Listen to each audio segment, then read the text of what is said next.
Effectivement, on vient de le voir depuis plusieurs années maintenant. Son association se bat pour cette prise en charge de ce deuxième accompagnant. Laetitia Cou, qui présidente d'INSEM, est notre invitée. Bonsoir. Bonsoir.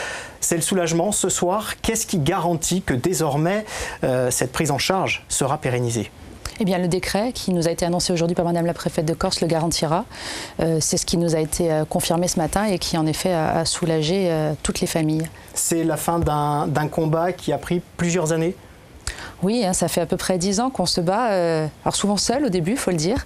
Aujourd'hui, on est ravis de voir que ce sujet fait consensus au sein de la société civile, des associations, mais aussi au sein de la classe politique. Et bien sûr, on est ravis surtout d'avoir pu, en la personne de la préfète, pouvoir avoir un soutien de poids qui a permis de faire bouger les lignes au niveau national. Combien de familles sont concernées aujourd'hui par cette prise en charge ? Naturellement, cela peut être variable, j'imagine, d'année en année, mais quels sont les chiffres dont vous disposez ? Les chiffres de l'assurance maladie nous indiquent qu'il y a à peu près 26 000 déplacements chaque année en Corse, au départ de la Corse pour aller vers le continent, et que sur ces 26 000 déplacements, à peu près 10 à 11% concernent les malades enfants. Donc Dieu merci, c'est marginal. Et surtout, ce qu'il convient de rappeler, c'est que depuis une dizaine d'années, ce chiffre stagne. Il n'a pas tendance à évoluer.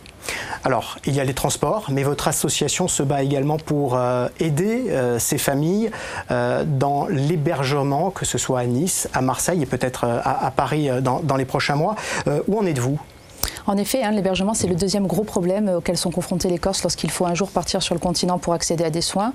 L'assurance maladie ne prend jamais en charge les hébergements, même pour les parents d'un enfant qui aurait un cancer et qui serait hospitalisé plus de 18 mois à Marseille, ou pour certains enfants qui naissent grands prématurés lorsqu'il faut là aussi partir pour plusieurs mois de couveuse à Nice, par exemple. Il n'y a pas de prise en charge. Donc aujourd'hui, les acteurs locaux se sont mobilisés. Il y a les mutuelles locales, il y a les associations comme INSEM. Nous prenons jusqu'à 50% des frais d'hébergement en charge. Il y a également la collectivité qui a conventionné avec une structure à Nice et une autre à Marseille pour rembourser les frais d'hébergement des parents lorsqu'un enfant est hospitalisé sur le continent. Donc on avance, notamment sur la question du financement. Beaucoup reste encore à faire et il y a aussi le fait qu'il est difficile parfois de trouver des hébergements. C'est ce qui nous a conduit, vous le disiez, depuis 2 ans, à lancer des collectes participatives sur Internet qui, Dieu merci, remportent un grand succès. Et aujourd'hui, vous disposez de 3 appartements aussi. Donc 2 à Marseille et 1 à Nice. Allez, dernier focus, vous fêtez cette année vos 10 ans, avec cette semaine, une grande fête. Oui, on clôture l'année des 10 ans cette année avec un concert à l'Espace Diamant à Ajaccio ce vendredi soir. Donc on espère qu'il y aura beaucoup de monde au rendez-vous. Il y aura la fille de Gilbert Bécaud accompagnée par Jean Mancogne, Paul Mancini et François Paul. Et puis ensuite on fera la fête avec bande à part. Merci beaucoup Laetitia Cou, et donc le rendez-vous est pris pour vendredi à Ajaccio, toujours au chapitre médical.